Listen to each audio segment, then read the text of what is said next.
Перед вами аппетитная румяная колбаса с насыщенным вкусом и ароматом, как у хорошей мясной. Но главный секрет в том, что она приготовлена из обычного лука. Да-да, самый простой лук, а результат получается просто шикарный. Ни грамма мяса, ни сала, а вкус мягкий, сочный и очень приятный. Готовится просто, быстро и из доступных ингредиентов. Если вы любите находить такие простые удачные рецепты, обязательно досмотрите до конца, вам точно понравится. Чтобы не потерять этот шикарный рецепт, не забудьте подписаться, поставить лайк и написать приятный комментарий. А основной ингредиент — это у нас лук. Но перед тем, как его нарезать, мы сделаем самый главный момент. Чтобы лук максимально раскрылся, нам нужен чеснок. Сразу говорю, чеснок вообще не будет чувствоваться в этом рецепте. Я взял головку чеснока. Это у меня 21 грамм получилось. И прежде чем его нарезать, я его беру и вот так вот придавливаю, чтобы он пустил сок. Такая хитрость позволяет раскрыть чеснок еще больше и сделать его гораздо вкуснее. Нарезать чеснок мелко даже можно и не нарезать. Нарезаем примерно не более половины сантиметра, чтобы были кубики. И сейчас мы его отправляем сразу же раскрываться. Сковорода разогревается. Вы можете использовать обычное масло, кокосовое масло. Оно гораздо для меня приятнее. 2 столовые ложки кокосового масла или же 3 столовые ложки обычного масла. Вот так вот. Пока мы будем заниматься луком, чеснок вовсю раскроется. Я ставлю огонь примерно на 2 по 5-бальной системе. Пока чесночок пускает аромат, я беру 3 здоровые луковицы. У меня получилось 408 грамм. Я даже пометил все граммовки, чтобы максимально точно вам показать. Крупно и мелко можно не резать, а можно использовать средний формат. Вот так вот делается, чтобы делать кубиками. Средний формат, я подразумеваю, что кубики получаются размером примерно полсантиметра. Больше не стоит, меньше можно, но тоже нежелательно. Пока нарезаю последнюю луковицу, кстати, вот знаете ли вы такой метод нарезки? Сразу делается все домиком. То есть я режу вдоль лук, несколько этажей, поэтому домиком, 3 этажа. А потом делается вот такая лестничная клеточка. Тогда лук получается очень красиво нарезан ровными квадратиками. Так вот, сейчас я не об этом, а о том, что это простейший рецепт шикарнейшей колбасы из лука. Вы никогда не скажете, что это из лука, а не из мяса. И здесь будет 3 ингредиента, которые я расскажу дальше, это пока секрет, которые делают вкус и цвет этого блюда, этих колбасок, максимально похожими на мясные. И буквально вот через минуту-две вы это узнаете, этот секрет. Потому что готовится очень быстро. Я, друзья, ночью плохо спал, потому что все думал, как бы вам заснять этот рецепт. Честно говорю, целую ночь я прокручивал, как я буду снимать этот рецепт. Самое время его отправить к чесночку. Как вы видите, чеснок уже подрумянился. Запах шикарнейший. И лучок отправляется дружить к чесночку. Аж даже на слезы пробило. Такой шикарный лучок с чесночком. Кстати, друзья, самые любознательные уже увидели картины новые, которыми я хочу с вами поделиться, показать. одни из последних. Поэтому пусть пока лучок готовится, сделаю огонь на 3 по 5-бальной системе. А покажу вам две работы. Вот эти вот. Верхняя и нижняя. Интересно, какая из них вам больше нравится? Верхняя или нижняя? Буду рад, если напишите в комментариях, а может вообще не нравится. Я все-таки художник и показываю свои работы. Ну, интересно, стоит показывать, не стоит. Вот просто обратную связь жду от вас. Как вы видите, масло почти все испарилось. Нам это и нужно. У нас с вами на повестке дня картофель. Картофель у меня 1, 2, 3, 4, 5. Причем я их сделал в мундире. Сейчас я вам помечу, сколько картофеля. 643 грамма. Почему я делаю именно в мундире? И вам советую. Во-первых, в мундире получается намного здоровее. Почему? Потому что все полезные свойства сохраняются. Но еще важно, как вы делаете в мундире. А самый лучший для меня метод — это тот, который делается в рукаве, запекается в духовом шкафу. Я поставил на час при 180 градусах вот этот картофель. Он у меня крупный. И вот сейчас он и не расползается, и готов. Почему такой картофель самый лучший? В картофеле содержится крахмал. Если вот этот вот крахмал отваривать в обычном способе без мундира, он становится едой для патогенной микрофлоры в нашем организме.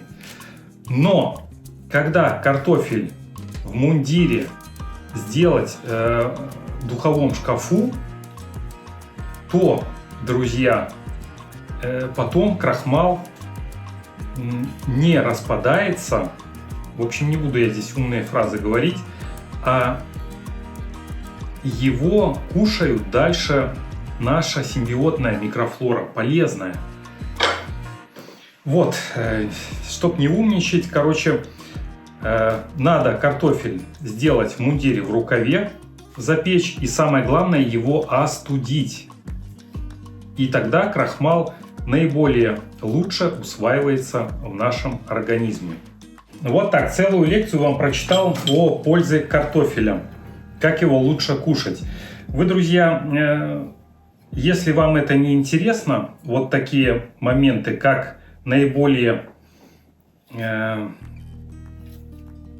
приятно для организма и полезно употреблять те или иные продукты, вы мне напишите, больше или меньше вам такой пользы давать.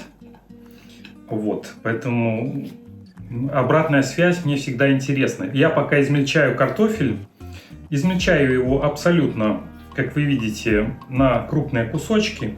Он уже отварен, уже все хорошо. И картофель у нас служит связующим звеном из-за своего крахмала. Кроме того, он самый вкусный. И если вспоминать детство, а детство у меня было насыщенное, то именно картофель в мундире, когда ты чистишь еще горячий картофель, очищаешь, руки прям аж невозможно от горячей картошки, потом макаешь в соль, это такой кайф. А если еще из костра, из углей, вот кто кушал такой картофель, поделитесь в комментариях. Я надеюсь, я не один такой. Вот. Картофель измельчил. И теперь начинается магия. Мы формируем массу наших колбасок. Готово. Теперь я беру вилочку, точнее ложечку, отправляю сюда ложечку прованских трав. Это не обязательно. Но то, что я рекомендую очень, это очень щедрую ложечку. Тут считайте 2 чайные ложечки паприки. В моем случае копченая. Не знаю почему, копченая паприка для меня в 2 раза вкуснее, чем обычная. Черный перец, который прямо на ходу мы перемалываем, отправляется к нашей картошечке. И самое главное, не забыть про соль. Соль здесь играет важный ингредиент, компонент. Чайная ложечка. И теперь я просто беру и толкушечкой немножко измельчаю. Немножко. Чтобы специи начали делиться своим ароматом с картошечкой. Но это не финальная стадия, потому что в рукаве, кроме картофеля, мы еще с вами запекали 2 морковочки. По весу они 275 грамм. И тоже я их делал в мундире или в кожуре. Не знаю, как точно сказать, как будет правильнее, мундир или кожура. Я мыл эту морковочку, отмывал хорошенько перед тем, как отправить в рукав духовой шкаф. И долго думал, чистить вот этот верхний слой или нет. Счищать или нет. Вот, друзья, что вы посоветуете? Я вот счищаю слой и думаю, стоит или не стоит. А вот как вы из вашего опыта очищаете или нет? Интересно в комментариях узнать ваш опыт. Возможно, вы поделитесь, и другие подписчики, не только я, будем в восторге от ваших знаний, которые облегчат нам жизнь. Как он там себя чувствует? Ой-ой-ой, запах неимоверный. Я закрыл крышечкой, чтобы он хорошенько вот так вот паром обработался. А вот теперь уже нам надо максимально избавляться от влаги. Лук очень много содержит влаги, сока. И вторую часть времени это будет уже без крышки. И теперь морковочку просто надо сделать вот такими вот штучками. На 4 части я поделю морковочки вдоль, разрезал, положил и еще, чтобы у нас получились такие же квадратики, как и лук. Чтобы морковь в нашей колбаске шикарной не чувствовалась отдельным ингредиентом, но в то же время, чтобы она не была месивом. Вот такой баланс надо соблюсти. Баланс во всем. И как-то раньше я любил путешествовать. Я много где был, много чего видел. И мне всегда приятно, если вы мне в комментариях передаете привет из той области, того города, той страны, в которой вы сейчас находитесь. И если я был в вашей стране, вы представляете, в вашем городе, как тепло я вспоминаю то время, когда я путешествовал. Это было просто волшебно. Так я к чему? Вы, друзья, мне своими комментариями доставите много удовольствия. И не скрою, это поможет продвижению канала. И чем больше людей увидят этот потрясающий, легкий, но очень вкусный рецепт, тем больше вы мне дадите мотивацию снять для вас следующий полезнейший рецепт.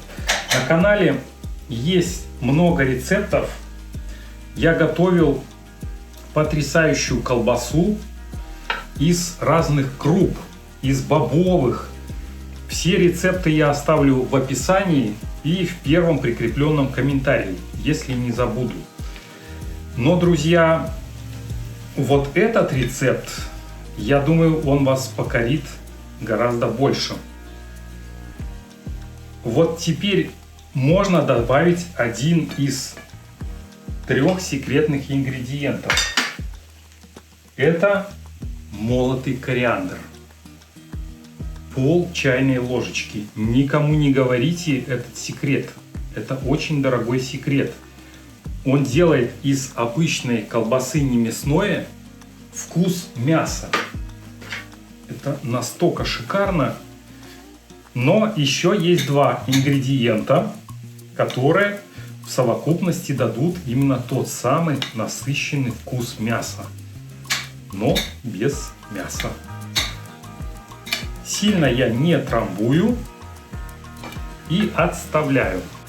Теперь нам надо увеличить огонь, чтобы влага вышла более интенсивно. Она уже почти вышла, но если мы чуть-чуть увеличим огонь, она выйдет быстрее и лук станет еще более золотистым. Но когда он соединился с чесночком, это просто неимоверно. Ни лук, ни чеснок не чувствуются отдельным ингредиентом. Свеклу точно так же я отварил в одном рукаве вместе с картошечкой и морковочкой. Вот так вот. Нам из этой свеклы нужно добыть сок. Именно сок даст цвет, похожий на мясо. То есть, чтобы было не только вкусно, как мясо, но и цвет соответствовал мясу. Эту тонкость я использовал в рецептах в приготовлении шикарной колбасы из гречки, из других круп, из бобовых. Как я уже говорил, рецепты все на канале. И на мелкую терку это натирается, видите, не успел начать, как уже все готово. Я беру вот такую вот марлечку. Марлю я покупал в аптеке. Она такая уже, знаете, идеальное сочетание. Во-первых, стерильная, во-вторых, недорогая. Или же можно использовать шикарные мешочки для отжима. Я уже вам показывать не буду. В одном из своих рецептов я уже делился похожим мешочком. И кому интересны такие мешочки, я подскажу, где я покупал на маркетплейсе. И теперь все, что нам надо, это вот так вот раз и добыть сок. Но тут тоже есть тонкость. Если положить сока очень мало, будет, ну, так себе цвет. Если очень много, то цвет будет уже неестественный. Практика меня научила делать в 2 этапа. Сейчас я вам все покажу. Это очень просто и очень быстро. Я отжал сок, и у меня получилось примерно 2-3 столовые ложечки вот этого шикарного сока. Мы только начали, и уже практически у нас все готово. Я беру куриные яйца. Яйца у меня свойские.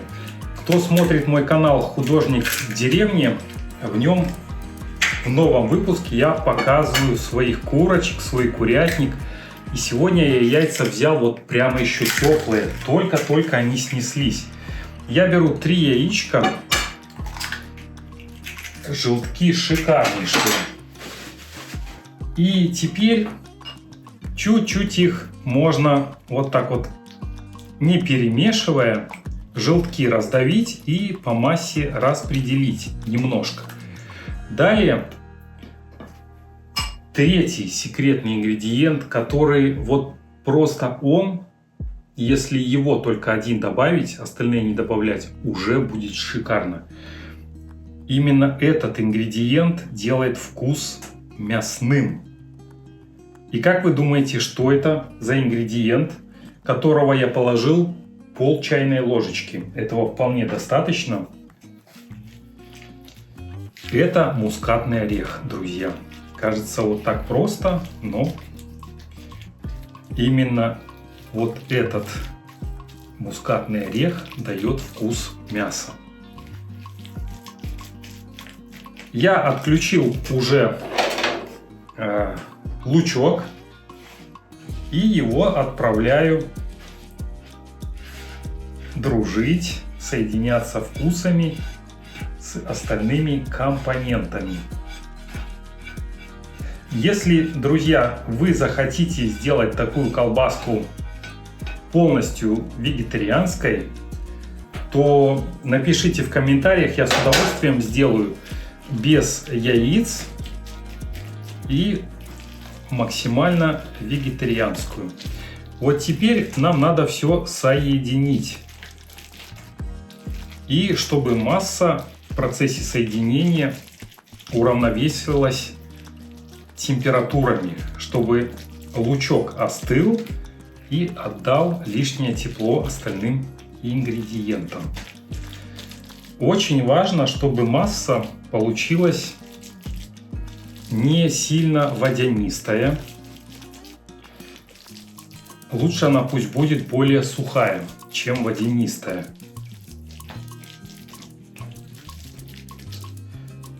Вот если вы обратите внимание, то у меня масса такая водянистая. Из-за яиц и из-за лука. И вот теперь я добавляю немножко грецких орехов, горсть.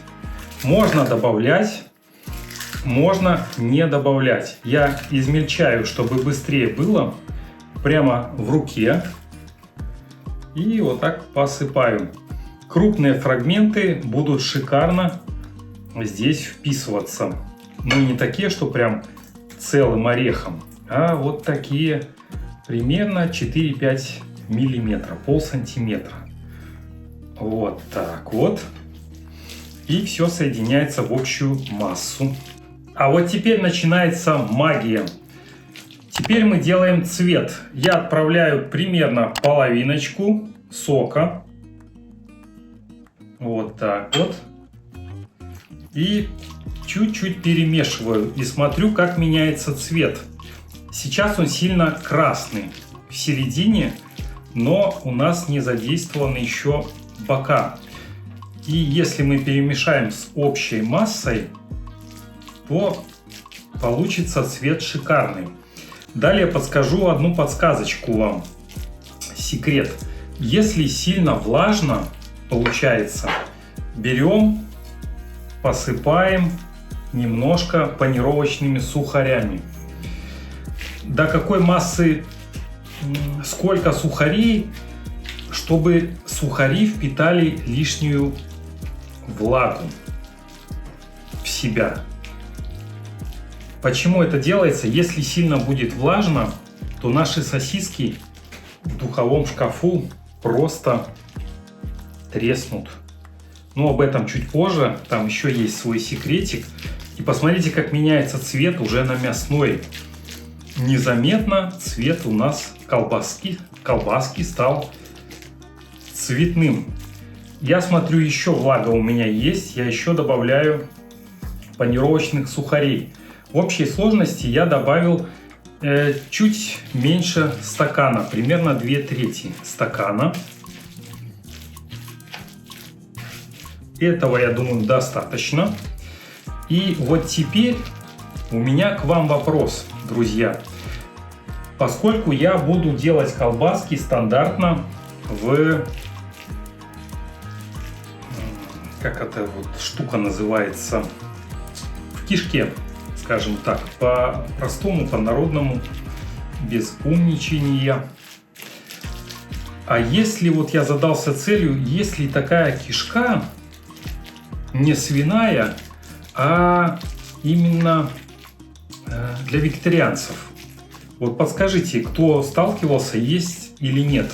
Мне кажется, должна быть на маркетплейсах. Я вот думаю, было бы неплохо, если кто-то разбирается, чтобы он написал и сказал, есть или нет. Далее. У кого-то, может, еще сохранилась такая штука СССРовская. Мясорубочка. Я уже кишку натянул, завязал узелок из кишки, подставляю емкость. Если нету такого аппарата, берете бутылку, отрезаете верхушку, насаживаете на верхушку вот точно так же данную кишку и пальцем пхаете. Это называется пальцем пханая колбаса. В Беларуси оно так называется. Я решил ускорить процесс и сейчас делаю максимально все вот так вот удобно. Есть тонкость, сильно пихать не надо, чтобы не распирало кишку. Почему? Потому что если будет распирать кишку, она просто лопнет потом. Видите, уже начинает идти, надувается и пошло дело. Далее. И видите, само все идет, не надо ничего помогать.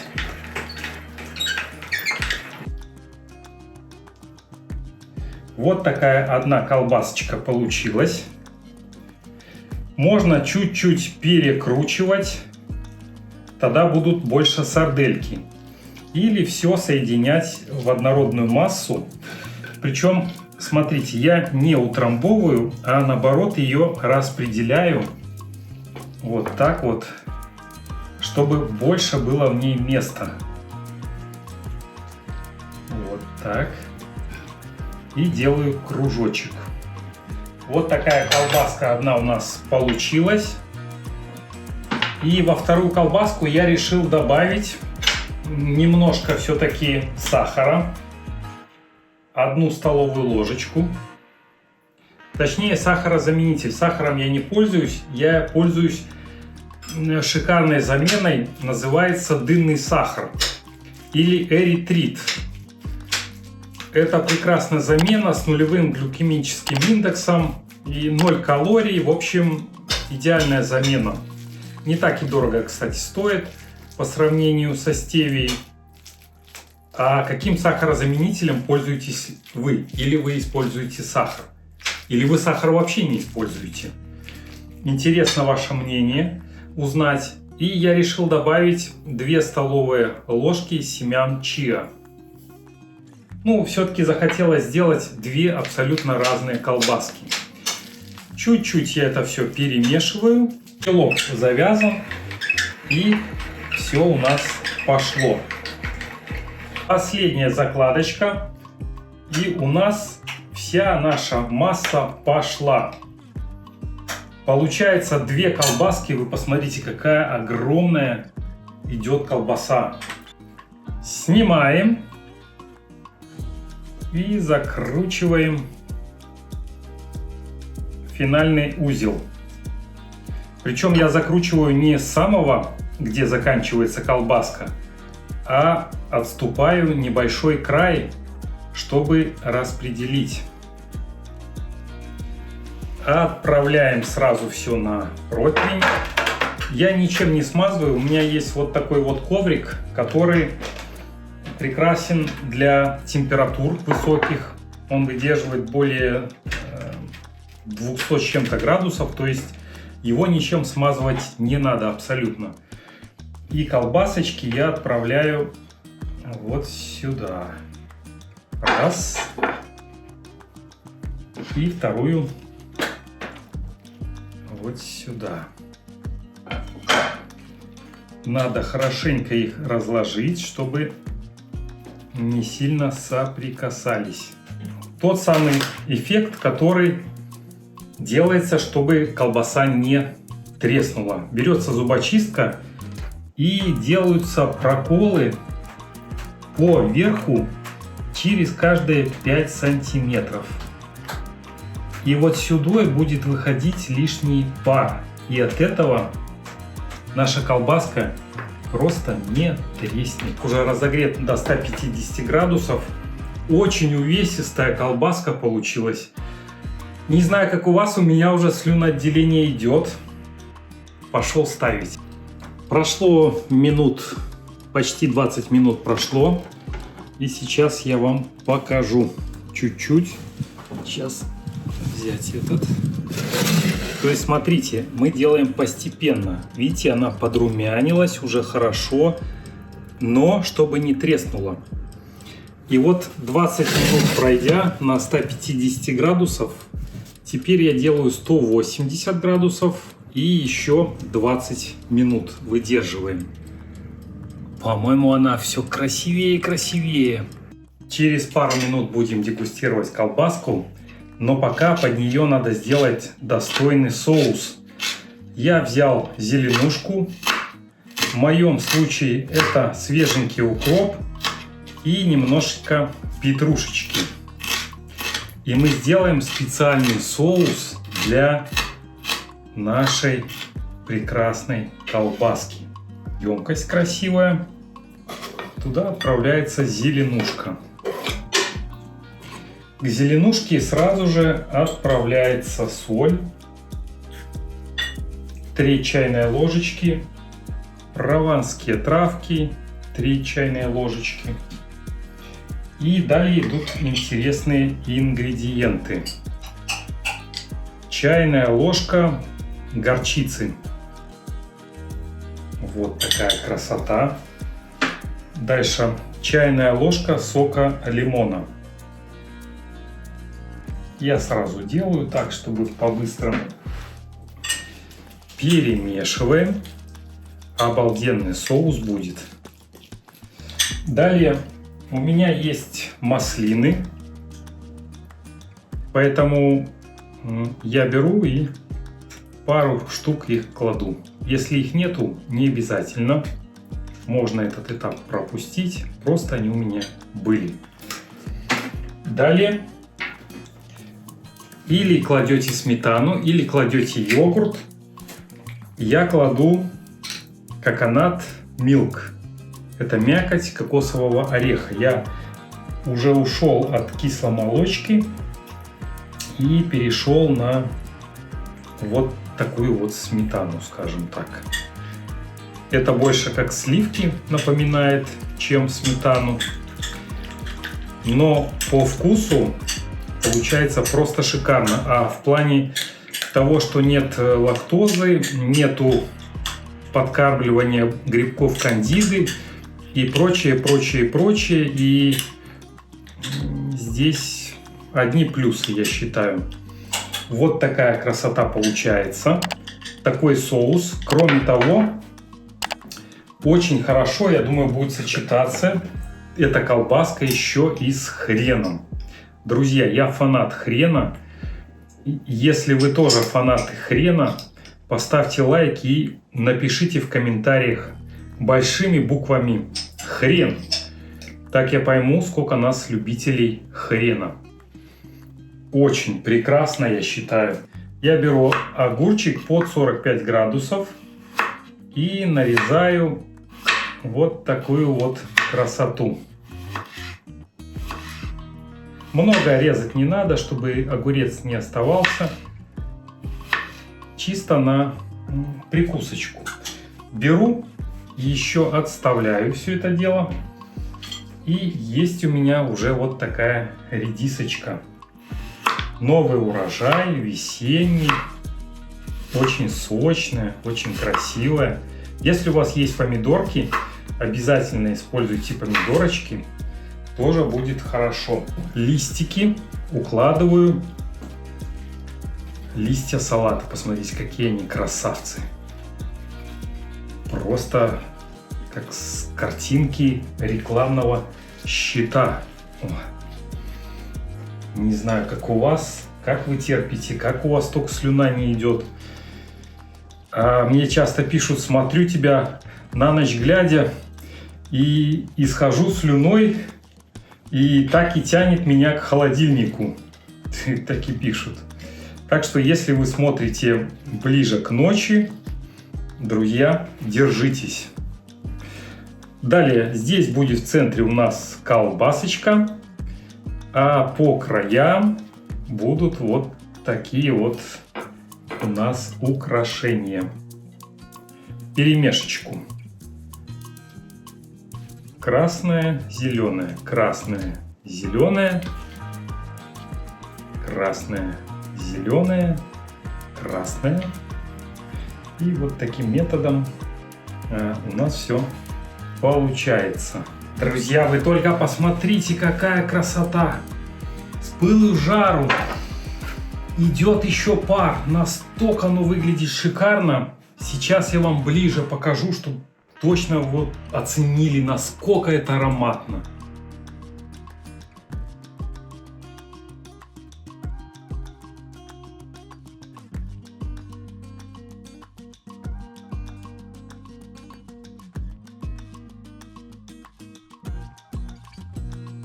Но прежде я ее переложу все-таки уже на основное место. Вот у меня такая тарелочка красивая есть. Одну колбаску вот такую горяченькую, сочную вот сюда положу. А вторую на ту поверхность, которую мы с вами подготовили. Вот на эту красивую. Давай, давай, давай. Ой-ой-ой-ой-ой. Друзья, насколько это красиво. Просто нет у меня слов. Не знаю, как у вас, друзья, но у меня так течет уже слюна. Как оно вкусно пахнет. Настоящая колбаса. Вы представляете? Я просто... нет слов. Одни только эмоции. Но слюна идет так, что просто неимоверно хочется.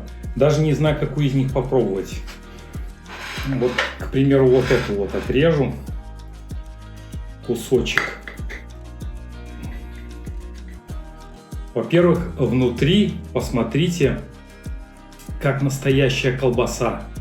Снизу пропеклась идеально. Корочка тоже идеально сочная. Запах, не знаю, с чем сравнить, честно сказать. Но что-то такое вот чувствуется мясное. И взять, к примеру, соус специальный, который приготовил, щедро обмакнуть.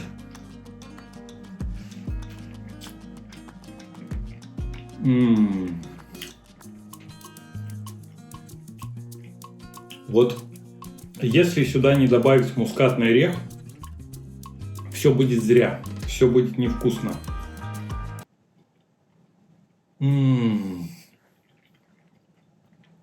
Орехи сюда тоже добавил очень хорошо.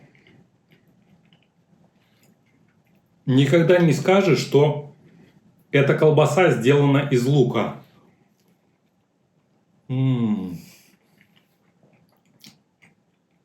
Очень вкусно. Но не терпится попробовать и вот эту колбаску. Здесь цвет более такой насыщенный. Из-за того, что она меньше, она лучше пропеклась.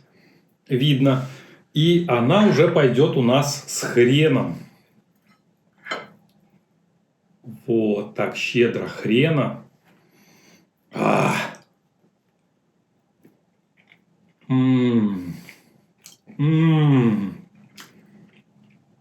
Даже не знаю, с чем вкуснее, если честно.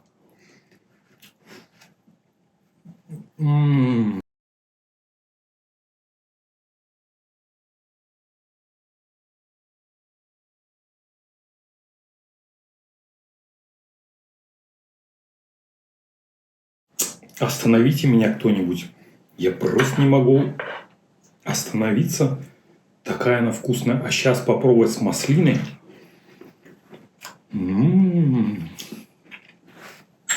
И немножко хренчика. Это экстаз.